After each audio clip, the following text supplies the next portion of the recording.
Bonjour tout le monde, bienvenue encore une fois à mon chaîne. Et aujourd'hui on va parler si est-ce qu'on vaut la peine d'apprendre une langue même si on ne parle pas parfaitement cette langue. Dans mon cas, je appris et j'apprends encore le français et aussi l'anglais. Et je ne parle pas bien ou couramment ou parfaitement le français. Je crois que quand on apprend une autre langue, ce n'est pas seulement pour le simple fait de parler ou de communiquer. Bien, c'est communiquer, mais on veut vraiment découvrir une nouvelle culture, de nouvelles idées, des nouveaux amis, de nouveaux environnements. Et ça, c'est une chose que c'est très... Il fait avoir que tu as une sensation de réussite. Maintenant, ce n'est pas vraiment important quand vous hésitez à parler, quand vous cherchez les mots pour te faire comprendre. Bien sûr, on fait tous des erreurs, mais est-ce que ça vaut la peine? Ça, c'est une question que je m'avais fait beaucoup de fois. Il y a longtemps, quand je commençais à apprendre le français et aussi l'anglais, j'ai beaucoup de peur de faire des erreurs.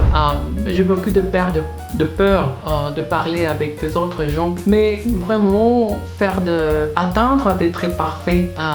On ne va être parfait jamais. C'est toujours, il y a une chose à apprendre et la prononciation dans une autre langue, que ce n'est pas la vôtre, c'est difficile. Peut-être on va jamais vraiment maîtriser la langue qu'on apprend, mais le but ce n'est pas d'être parfait. Le but c'est de communiquer, d'apprendre toutes ces nouvelles cultures. Ça c'est ce que c'est important. Si j'en avais appris l'anglais et le français, il y a beaucoup d'opportunités que je pourrais avoir manqué, mais ça n'est pas le cas. J'ai beaucoup d'opportunités, des options et j'ai connu beaucoup de gens, de personnes incroyables, j'ai fait des amitiés incroyables et des expériences enrichissantes pour moi. C'est vraiment une sensation de réussite. Ça,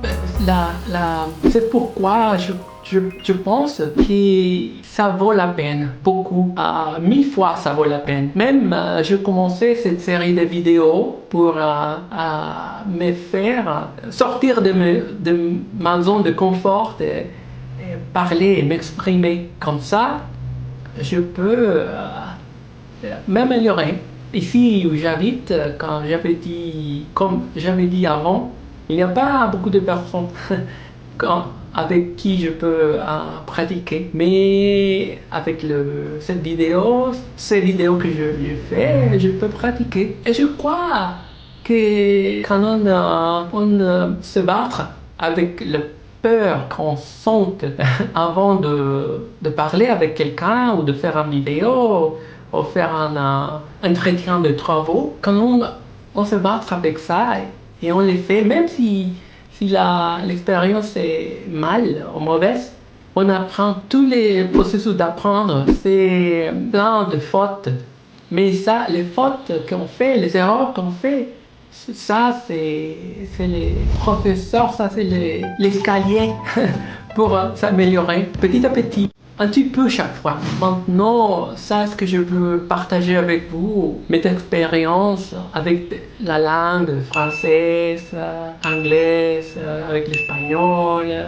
Et j'espère que vous pouvez apprendre à avoir des choses positives pour vous. Peut-être ça peut votre situation et vous pouvez avoir cette même sensation. Et je vous dis, continuez à avancer. Vous aurez cette sensation de réussite. Ce n'est pas nécessaire d'être parfait dans la langue. La perfection n'existe pas. C'est seulement d'être courageux et de se lancer pour ce qu'on veut.